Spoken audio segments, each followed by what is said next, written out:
Здравствуйте, самые лучшие зрители! Меня зовут Полина. Я не умею шить по заказу. Это убивает творчество. Это неинтересно. Но здесь очень хорошая женщина обмолвилась, что ей нужна большая пляжная сумка. Сумка-шопер. Я представила себе эту красивую восточную женщину, протянула руку в кучу мебельных образцов, которые мне недавно подарили. И вот оно. Это кусок мебельной ткани с крупными цветами. Он сам лег мне в руки. И ткань-компаньон моментально нашлась. Надеюсь, этой милой женщине понравится наша импровизация.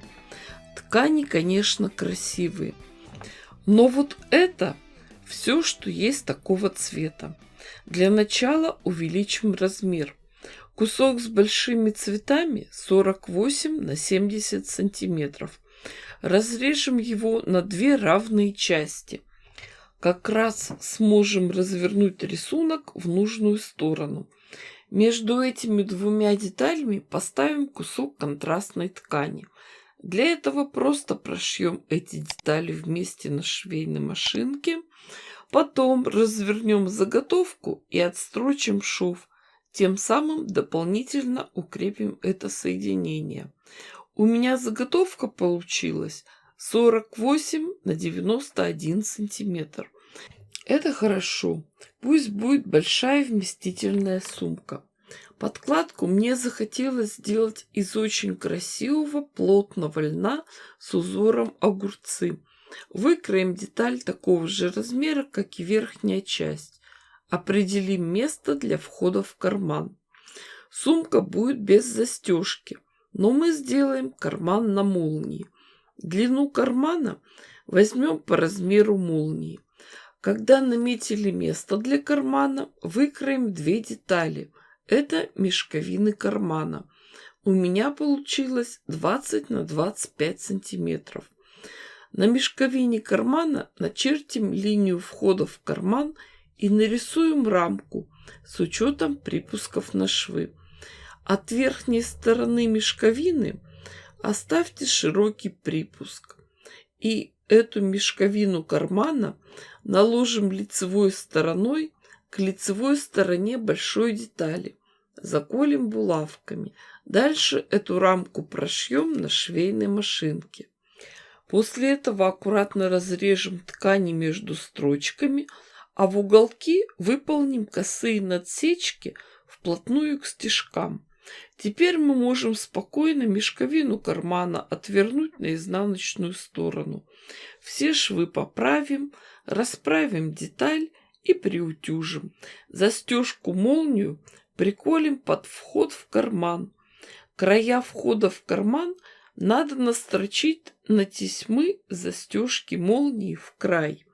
Остается только пристрочить вторую мешковину. Для этого мы ее приколем с изнаночной стороны к уже притаченной мешковине лицевой стороной к лицевой стороне. Срезы надо будет стачать по контурам, а припуски обметать вместе. Когда карман готов, перейдем к ручкам сумки. Первым делом определим место для пришивания. Найдем середину верхней стороны и от нее в обе стороны отложим по 7,5 сантиметров. Сами ручки – это две полоски плотной ткани длиной 60 сантиметров. Я их свернула вдоль пополам и отстрочила с двух сторон. Ручки приколем в нужном месте и зафиксируем машинной строчкой. Потом перейдем к оформлению верха сумки. Сложим вместе лицом к лицу обе детали сумки, верхнюю часть и внутреннюю, и прошьем их на швейной машинке. Дальше развернем и расправим нашу заготовку так, чтобы с одной стороны была деталь верха, а с другой внутренняя часть. Тщательно следим за тем, чтобы совпали все боковые швы. Проложим строчку, зашьем бока этой сумки. На внутренней части оставим незашитое отверстие в боковом шве для выворачивания. Низ сумки оформлять очень легко и просто. Можно просто с углов вырезать квадраты размером 3 на 3 сантиметра. Будьте внимательны. 3 сантиметра отмеряем от бокового шва. Дальше эти углы разворачиваем, совмещаем срезы и прошиваем на швейной машинке. Когда все углы готовы, сделаем небольшую хитрость. Совместим углы верхней и нижней части и прошьем их вместе.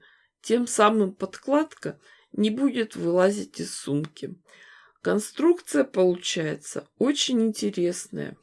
Остается только ее вывернуть через отверстие в боковом шве. Все хорошенько подтягиваем и расправляем. Все хорошо.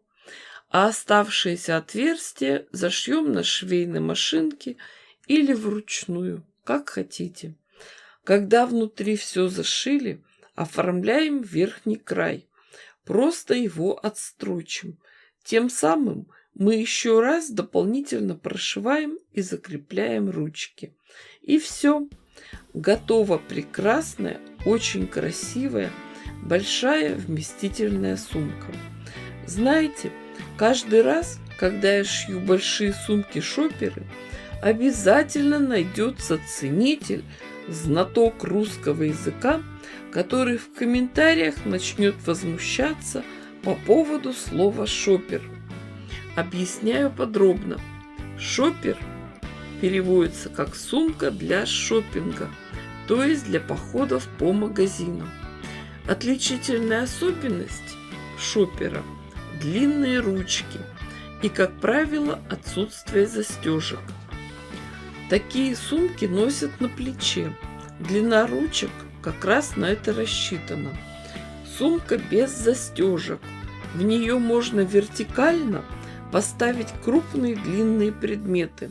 Французскую булку, багет, пучок зеленого лука, высокую бутылку воды или растительного масла. Когда сумка наполнена, ее удобно нести за длинные ручки. Таким образом увеличивается ее вместимость. Есть еще один вид сумок с длинными ручками, без застежек, которые тоже можно носить на плече. Их называют пляжные. Считается, что в них удобно брать с собой на пляж большие полотенца, подстилки, воду. В отличие от сумок-шоперов, пляжные сумки ориентированы горизонтально. Шоперы узкие, вертикальные. Вы ее закинули на плечо, прижали локтем. Никто из посторонних в толпе в вашу сумку не залезет. А на пляж вы добираетесь все-таки не в толпе народа. Прогуливаетесь свободно или едете на машине. А у хозяйственных сумок ручки короткие. Надеюсь, что с этим вопросом мы разобрались.